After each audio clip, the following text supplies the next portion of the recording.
Luka Krajnovic reportedly snuck into the transfer portal one day before the deadline. What does it mean for Gonzaga and Mark Few's team?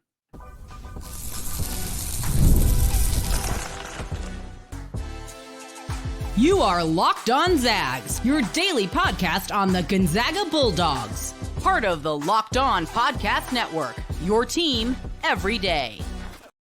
What's up, folks? Happy Wednesday, happy May, and welcome into the Locked On Zags podcast, part of the Locked On Podcast Network, your team every day.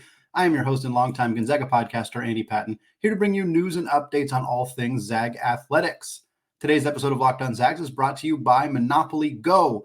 Folks, I admit it, I have a competitive side, and it is a big fan of Monopoly Go, the mobile hit twist on classic Monopoly. So join your friends and download Monopoly Go now free on the App Store or the Google Play Store. Well, folks, we got a report that Luka Krajnovic is entering the transfer portal. Have not seen confirmation yet as we're recording this, but it does sound like this is the situation. We're going to talk about why he might have entered the portal, what it could mean for his future, plus a look at who Gonzaga might target to replace him. Recording this on Wednesday morning right now. The transfer portal officially closes in about 12 hours from when I'm recording this. So on Thursday's show, we will discuss if there are any last-minute additions to the portal outside of Krajnovic. We'll discuss what the roster looks like, what movement could happen, what movement cannot happen, all of that good stuff coming on Thursday's show. But for today, we're basically going to focus on the loss of Luka Krajnovic, talk about who Luka is, where he might go, some of the guard options we've already seen Gonzaga connected to that could potentially be replacements for Krajnovic in the portal or in the recruiting trail, and then we'll close it out talking about some more overall options that are out there. So let's start with Krajnovic. He joined Gonzaga in August of last year. And for those of you who listened to, I think it was 2 weeks ago, we did our Luka Krajnovic season in review episode. So there's a lot of information about how he ended up in Spokane, what his season looked like, the injury he suffered in the middle of the year. We also talked about what his future could look like, of course, in Spokane at that time. So that part would be a little bit outdated. But if you want some more kind of detail, some nitty gritty on Luka Krajnovic, definitely check out that episode. It's in your feed on YouTube. There's a playlist of all of the season in review episodes, so you can find it there. But Luka was a late addition to Gonzaga's roster last year. Him and Pavle Stosic, who was also in the transfer portal, were both very late additions. I think Krajnovic committed to Gonzaga in August, and Pavle Stosic committed to Gonzaga in late September after the academic school year had already began. Krajnovic, prior to coming to Gonzaga, had played professionally in his home country of Croatia with Basko Zagreb in 2022-23. For that season, he averaged just over 18 points a game, about 4.5 rebounds and 2.5 assists. He played 32 games professionally with Zagreb, shot about 36% from three. So there's a lot of excitement for Luka when he committed to Gonzaga, a big-bodied guard at 6'5", had shown the ability to shoot from the outside professionally, had played against professional basketball players. The Croatian league, is not on the level of some of the other higher European leagues necessarily, but anytime you get a kid coming in who's a teenager, who's played professional basketball, you got to be excited about that, especially somebody who comes in and has played well against professional basketball players. I mean, 18 points a game against pros in any league at any time is obviously a sign of a player who can really get it done. So he comes into Gonzaga, finishes his freshman year playing just 16 games for the Zags, about 8 minutes per game. Some of that was garbage time. A lot of that was garbage time. Some of the lack of overall games was because he just didn't get into some of those close games, but he also missed about 6 weeks in the middle of the season with an injury. We found out right before the UConn game that he was going to be unable to go. He was going to be out about 4 to 6. He was out almost exactly 6 weeks before returning from that injury, but all told, finishes his freshman year averaging just under 3 points per game, 1.3 rebounds, and about a half an assist. He shot 52.5% on two-pointers. That's 11 for 21. He was 33% from three on 3 of 9 shooting, and then he was 15 of 19, which is good for about 79% from the free throw line. And we saw Luka grow throughout the year, and that's what makes this tough. It's always tough to lose a player who was a legitimate contributor, who was young, who had upside. All of those things are true of Luka Krajnovic, and we saw it throughout the year. We saw at the end of the year he was more comfortable running the offense, facilitating the pick and roll, getting to his spots, getting open looks because he was standing in the right spot. He didn't look confused or lost offensively. He had some issues defensively, but we're talking about a freshman international player who played 16 games and 8 minutes a game. Like, it's just not a big enough sample size to really glean a lot of information, particularly defensively. A lot of his time on the court was shared with other players who were maybe not super comfortable with their role defensively. Like, Luka's going to have a harder time looking good defensively if the guys next to him are Junsuk Yo and Pavle Stosic and Joe Few, and guys who either don't know the system very well or aren't accustomed to playing very many minutes in that system. So I take that a little bit with a grain of salt. I think he's got the size and physicality and athleticism to be a good defensive player in time, even if the early return this year was kind of subpar in that area. But seeing him grow as an offensive player into that role makes this a tough loss, because Gonzaga's guard depth in the future, I mean, the guard depth on the roster currently is not there. They have Nolan Hickman and Ryan Nembhard who are going to start, and they have nobody behind them. They have Steele Venters and Dusty Stromer, and both those guys, I believe, are going to come off the bench with Michael Ajayi starting at the 3. But both those guys are kind of more like 3s. I think I think Venters is going to play some 2. I think both will probably end up playing some 2, especially now with Gonzaga not having another guard on the roster. Obviously, Gonzaga will fill this spot. They have multiple scholarships open. They will add another player, likely a point guard of some kind. We're going to talk about that the rest of the show here to kind of figure out what the best style of player is going to be to fit that spot, or spots potentially, as Gonzaga has enough scholarships open to fill a few spots. But Krajnovic kind of is the kind of guy you'd have wanted in that role. A young guard who's already familiar with the system, who is continuing to grow and develop as a player, who's comfortable with his teammates, comfortable with the offense, has that upside. That's the kind of player you want. And now he's out the door, and that's frustrating. And I think before we jump to the boogeyman that we typically jump to, the transfer portal is bad, NIL is bad. First of all, international players, NIL is different with them. So this decision for Krajnovic has, in my mind, very, very, very, very little to do with NIL, if anything to do with NIL. It might not even be a factor at all in this situation. I also don't think that this is a situation where Krajnovic blindsided the staff and suddenly decided to enter the transfer portal, about 24 hours before the thing closes. My guess is that's not how this went down. I don't have a ton of inside information on this necessarily, but I suspect that there was likely a series of conversations between Luka Krajnovic and the coaching staff that ultimately led to the conclusion that it is best for him to enter the transfer portal. And I don't know that I necessarily think that means that the staff encouraged him to enter the transfer portal, or like, quote unquote, forced him out. I've seen that phrase before. That's not what is happening. That's very unlikely, I should say, to be what's happening. It's a bad look for Gonzaga. It's not beneficial to do that. But I do think that some encouragement of like, hey, we're not necessarily sure we see a big role for you next year. And if we get the guys we want to get in 25, 26, like Isaiah Harwell or other transfers, they may end up, because Gonzaga is going to have more money to spend on transfers after this upcoming season, because Nolan Hickman will be gone, Ryan Nembhard will be gone, Michael Ajayi will be gone. Like, they're going to have space to add some players potentially. And so I think it's possible there was a conversation of like, hey, maybe it's best for your future to look somewhere else, whether it's, going back home to play professionally, whether it's looking for another school to continue your education and find a spot where you can play more minutes.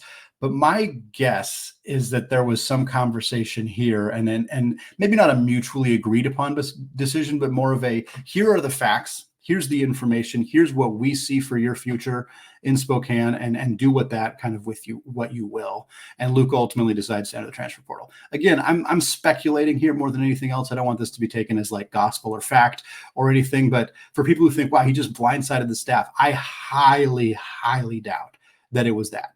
If anything, it'd be the flip, where the staff kind of blindsided him and said, hey, we actually think it's best if you were to go somewhere else. And I don't think it happened that gruffly, but I think it's more likely that than it is the other direction, just from what I'm hearing, from what I know, from what I can kind of gather based on the personalities involved and the timing of the situation. So what is next for Luka? Because like we said, an easy option would be to just go back home and continue his professional basketball playing career, where he'd already had massive success playing at the top Croatian league. He could go back to that league, continue to have success, potentially then get picked up by other leagues in Europe, potentially playing in the EuroLeague, which is the top league outside of the NBA, and kind of find some success there. He could also, if he wants to stay in the United States, if he wants to get his degree, if he wants to, just be, part of college basketball for the next couple of years, places will take him. I don't know that he's going to, the high major schools are going to come down and immediately grab him and put him into their rotation right away. He hasn't proven that. That I don't, with 1,800 players in the transfer portal, those schools are not necessarily clamoring to grab somebody like Luka right away. That doesn't mean he couldn't land with a high major program. It just wouldn't probably come with a guarantee of playing time. But there are some programs out there that are at that level that could add him, and he could easily sneak into a significant role, or at least a big role for those teams going forward. He could also go to the mid-major level and likely get more playing time.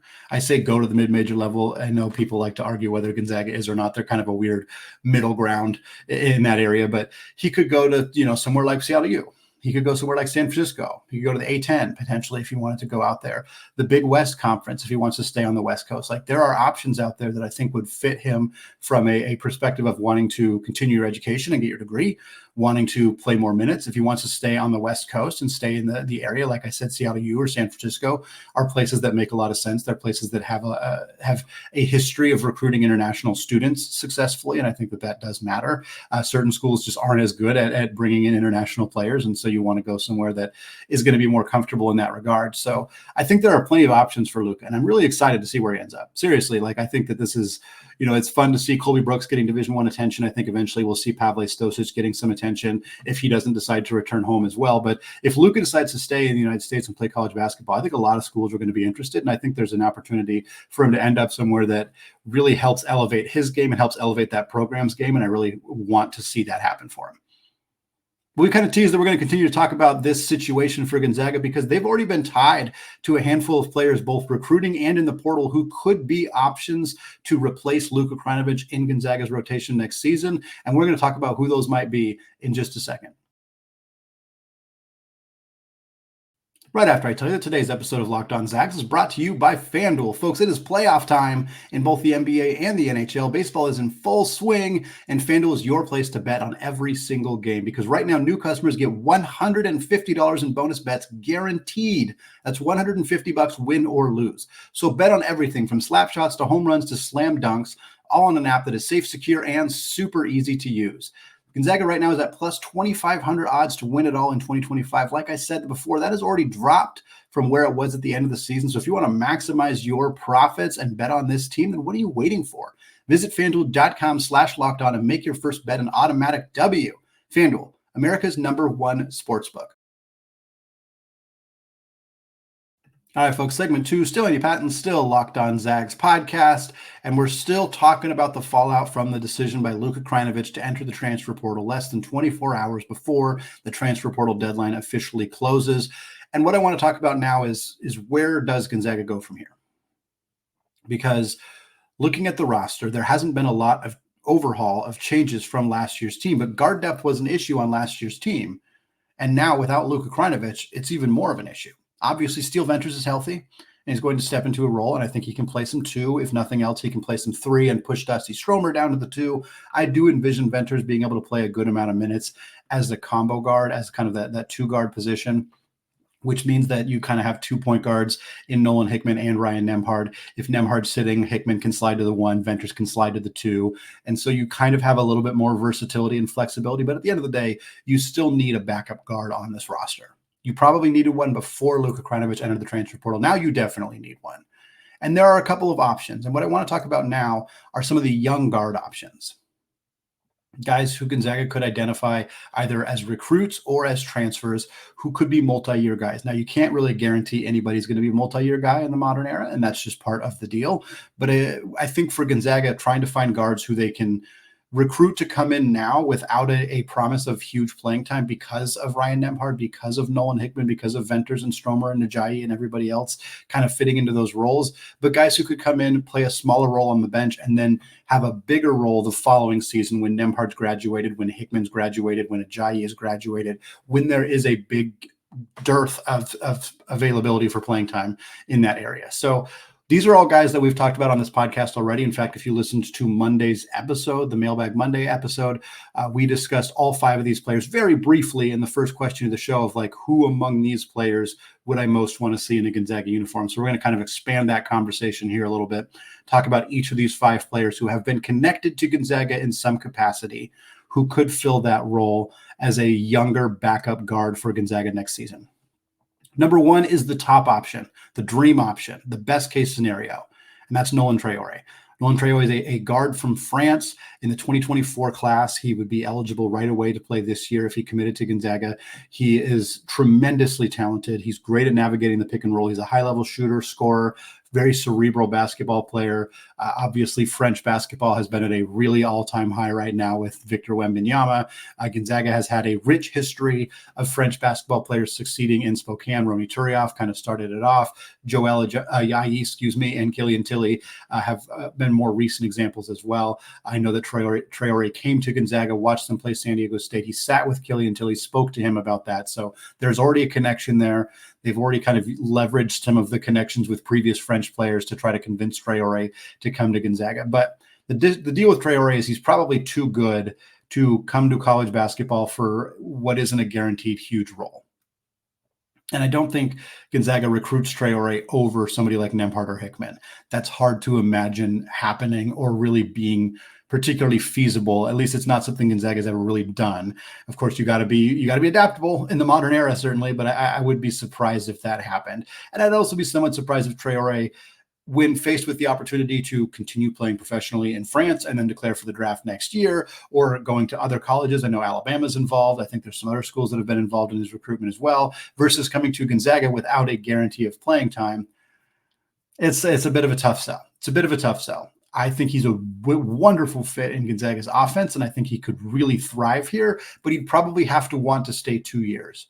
Learn the system, learn kind of the ropes of college basketball as a backup guard. He'd play more than I think Luka would have played in that role for this team next year. I think you'd see him playing a bigger role. Maybe Nembhard and Hickman's minutes come down a little bit. And then as a sophomore, when those guys are gone, he steps into a starting role, blossoms, explodes, gets drafted in the 2026 NBA draft. If you can sell him on that, great. But I'm not sure he's going to buy it.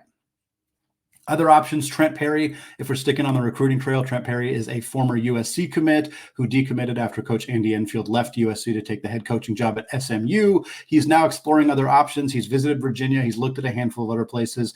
Gonzaga recruited him before he committed to USC, and they contacted him after he decommitted. So there is absolutely interest from Mark Few and the staff to bring him to Spokane, but it doesn't seem like that interest has been particularly reciprocated. We haven't seen Perry try to come on a visit. We haven't seen him really talk about Gonzaga. So I don't think this is super likely. I just don't think that Gonzaga's necessarily on Perry's radar all that much right now. I'm also not sure how seriously Gonzaga has really pursued him. So it could kind of be going in the other direction there, but he's a name that we want to keep in mind, especially now that the Luka situation might change things. Maybe Gonzaga hasn't been super heavily in pursuit of Trent Perry, but now they might be because Luka Krajnovic is no longer in the picture. And maybe Perry hasn't been considering Gonzaga because he didn't want to have to compete for some of those backup minutes, but now he might be more willing to do so. Definitely a situation to keep an eye on. Next up is Wesley Yates. Wesley Yates is a UW transfer. He was recruited by Gonzaga out of high school. He ended up going to UW because his cousin and his family, Quincy Pondexter, was an assistant coach at UW. They obviously went through a coaching change this year. Yates also did not play his freshman year. He suffered an injury, so he will be a redshirt freshman with wherever he transfers, giving him 4 more years of eligibility. He is in the transfer portal after, of course, Mike Hopkins got fired and that coaching staff disbanded. There's a lot of indication that he might go to Louisville to follow Corin Johnson, who was his teammate at UW, who also has connections to the same family. And I think Louisville seems like a likely option if Pat Kelsey's staff will have him. We know he's also taken a visit to Oklahoma State as well. Again, another situation where I'm not sure how much Gonzaga has really pursued him since he entered the transfer portal, but it's possible that the Krajnovic decision could kind of up their willingness to pursue him in the transfer portal. And then we got 2 more guys, Rowan Brumbaugh and Emmanuel Innocenti. Brumbaugh is a transfer from Georgetown. He redshirted his freshman year at Texas and then played well for Georgetown last year as a redshirt freshman, averaged 8 points, 2.5 assists, 2.2 boards, shot 37% from 3. He's a 6'4" guard who could fill both the point guard role and the shooting guard role. The question is whether after averaging 8 and 2 for Georgetown, if he'd be willing to transfer to a third school and be in a situation where he's not playing a bunch of minutes right away. Something tells me that's not super appealing to him. And then the last option here is Innocenti from Tarleton State. I talked about him on Friday's show last week. I talked about him on Monday's show this week. So he's getting a lot of run here on the Locked On Zags podcast. As a freshman last year for Tarleton State, averaged about 6.5 points, 6.5 boards, 3 assists, and 1.7 steals. He's not a great shooter, but he is a really good defensive guard. He's 6'5". He's a big-bodied guy. He's from Italy, so the NIL stuff might not be as big of a factor for him. Could be a great developmental piece. If Gonzaga could sell him on coming to Gonzaga and playing a smaller role as a freshman or as a sophomore in his first year in Spokane, and then getting a bigger role in his second year with the Zags. So like if they bring in Harwell, he starts alongside Harwell potentially. Like there's an opportunity for Innocenti to be a developmental piece that really works out for Gonzaga, but they have to convince him that it's worth coming to Spokane and not playing a bunch in his next year. And he just started 35 games for Tarleton State and played 32 minutes a game. So that's a tough sell to come to Gonzaga and have your playing time dramatically drop. But I do think it could be really good for his long-term development, and it could be great for the Zags as well. So definitely another name to keep an eye on. The Zags have already made contact here, so things are progressing in that direction. Well, that's not it, though. We talked about some of the young guard options, but Gonzaga could pursue other guards that they haven't already talked to. They could pursue older veteran guards. They could pursue players at different positions and potentially shake up the roster a little bit. And we're going to discuss some WCC stars and some other out-of-the-box options for Gonzaga, all coming up in just a second. Right after I tell you that today's episode is brought to you by Monopoly Go. Folks, I have been told that I am a competitive person, and let's be honest, it's true. I have a competitive side, as we all do, and my competitive side is a big fan of Monopoly Go. I'm sure you've heard of it. It's been downloaded over 150 million times. It is a great twist on Monopoly where you play on not one, but hundreds of Monopoly boards in crazy locations, building up amazing cities that bring you big money. But the best part is messing with my friends. I can charge them rent on my iconic properties, just like classic Monopoly, but now I can also rob their vaults of riches for myself. And the leaderboards show me who the biggest Monopoly tycoon is. But it's not just my competitive side that loves it. You can team up with friends and people all around the world in time tournaments to earn huge rewards. So get in the game and join your friends. Download Monopoly Go now free on the App Store or the Google Play Store. All right, folks, closing out the show, continuing to talk about Gonzaga and the loss of Luka Krajnovic to the transfer portal. Like I said on Thursday's show, we will talk about the full roster picture for Gonzaga. We're just waiting to make sure there are no more surprises in the next 12 hours as I'm recording this right now, between now and the end of the transfer portal window. But right now, we know Luka Krajnovic is gone. We know Pavle Stosic is gone. We know Anton Watson is gone. We know Michael Ajayi is coming in to replace Anton Watson. We know Kate Orness is a preferred walk-on who's coming in effectively to replace Colby Brooks, the walk-on who has departed via the transfer portal as well, meaning Gonzaga has 2 spots to fill from last year in Krajnovic and Pavle Stosic for right now. We're continuing to focus on how Gonzaga can replace Luka Krajnovic. We talked about the young guard options, the incoming recruit options in Nolan Traore and potentially Trent Perry, some of the transfer options like Brumbaugh and Wesley Yates and Emmanuel Innocenti. But I want to talk about some other options, maybe players that Gonzaga hasn't contacted yet, maybe players that are more outside the box, maybe guys they have contacted but who maybe don't fit that exact kind of definition that we're looking at for the future Gonzaga players. So I want to start with some WCC options. 2 players who stood out to me this past year as dynamic freshmen. And I remember thinking for both players, man, I kind of hope they don't enter the transfer portal because they're the kind of players who could be stars at their schools. But of course, both players enter the transfer portal. And look, I get it. I would do it too. I don't imagine that Tyler Harris at the University of Portland or Kevin Patton Jr. at the University of San Diego are getting paid a whole lot of money in NIL to stay at those schools. Yet both put up big enough numbers and have big enough projections that they can go somewhere else, make more money, and kind of build their brand and their basketball identity at another school. Could be Gonzaga. Neither of these players have reportedly been contacted by Gonzaga out of the transfer portal.